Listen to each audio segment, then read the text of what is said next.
মেজদি, জ্ঞানদা নন্দিনী, আমার ভাসুর সত্যেন ঠাকুরের স্ত্রী। যেমন অপরূপ সুন্দরী, তেমনই মনোরম তার রুচি, কথাবার্তায় হোক বা পোশাক আশাকে।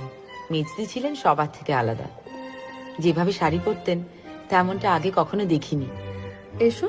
পশ্চিমে অভিজাত ভদ্র স্ত্রী লোকেরা নাকি এভাবেই শাড়ি পরেন। তিনি মনে করতেন পড়াশোনার পাশাপাশি আমাদের বাঙালি মেয়ে বউরা এরকম ভাবে বেশভূষা করলে তবেই ঘটবে তাদের ব্যক্তিত্বের আত্মপ্রকাশ। কি দেখছো? আমাকে শিখিয়ে দেবে মেজদি? কি শেখাবো? অমন ভাবে শাড়ি পরতে কাউকে দেখিনি তো, আমিও পরবো। নিশ্চয়ই পড়বে।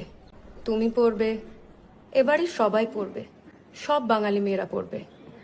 And on it said, a century of prayers, such as I can, twice a word. I'll weep and sigh.